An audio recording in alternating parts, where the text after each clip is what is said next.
Welcome to my channel, Cozy Reads with Sarah. I'm Sarah, and this week I will be doing a short little take on Not Like Other Girls. I read this book based on Jessie the Reader's video entitled Reading Books Titled with Book Tropes. This book trope is not like other girls. Jessie the Reader did not feel like the book trope fit. However, I think it fit perfectly. This book follows 17-year-old Jo Lynn Kirby going through her senior year of high school at a prestigious, basically prep school, and everyone's very competitive and trying to get into college.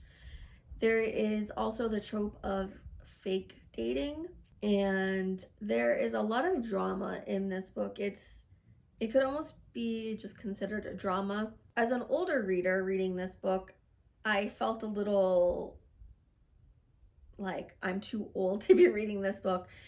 I was a little uncomfortable with all the cursing and the very sexual nature of most of the discussions that Jolyn had with her guy friends. It just felt very kind of gross. I definitely did not grow up talking like that, and I still don't talk like that. I just was really kind of put out. A lot of people were like, oh, she's so edgy. I found her whatever, and her eye rolls and her shut ups for basically the whole first 30% of the book to be really annoying. Her mother was hardly around, hardly mentioned. Her mother was a news anchor. Her father was a stay-at-home dad who had been a chef, but it is alluded to that he spends most of his time smoking weed. He does smoke weed with his daughter and her boyfriend, which I thought was a little weird. So you can see that there's issues with emotional neglect. Basically, Jolyn has to fend for herself. Her older brother tries to look out for her, and he is more present in her life than her parents are.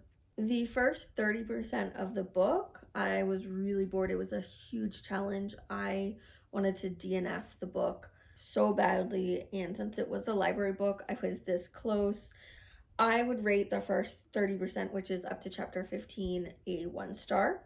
It starts to pick up around chapter 15, and in the middle of the book, we start to see why Jolyn is so defensive, why she is no longer friends with her best friend, Pretty Nice Maddie Price, which is what she calls her, and why she's no longer one of the guys. Basically just why she's being bullied, why she's on academic probation, what has led up to all of these events, and how is Maddie Price and her entwined. Because really this book is being marketed as a mystery of a girl going missing, which is Maddie. But it's so much more. It's more than just a mystery. It's a drama. It's a coming of age. It's a social commentary on the way that we treat young girls and women in society. The middle of the book, I would rate 2 stars because we start to get the answers. We start to understand why Maddie starts bullying Jolyn, why the girls stop talking to her, why she starts hanging out with the guys, and then why the guys start bullying her as well, and then how she becomes what she is in senior year, which is an outcast. The last 30% or 40% of the book was very fast paced. I could not put the book down. That was going to be a 3 stars. What really put it over the edge though was the author's note by Meredith Adamo, and that put the book at 3.5 stars. She really poured her heart out. She didn't need to put the author's note, and basically explaining that it's her story and how it took multiple therapists and time and rewrites for her to feel comfortable putting the story out, which was her story, to the world. And listening to her read her author's note was so moving, and I do see why the book is getting a lot of like 4 and 5 star reviews online. I just felt like there were a lot of pieces. I mean, high school is messy and everything feels life or death. Everything feels overwhelming. Everything feels like you have to get everything perfect or else your future is ruined. And that's just not the case. But when you're 17, 16, 17, 18, that's what it feels like. So that's what the story is these very competitive students trying to get into the best schools that they can. It's also just about how, even if you have two parents, you come from a two-parent home, how there can still be emotional neglect and how things can still happen, how the good girl can become not like the other girls.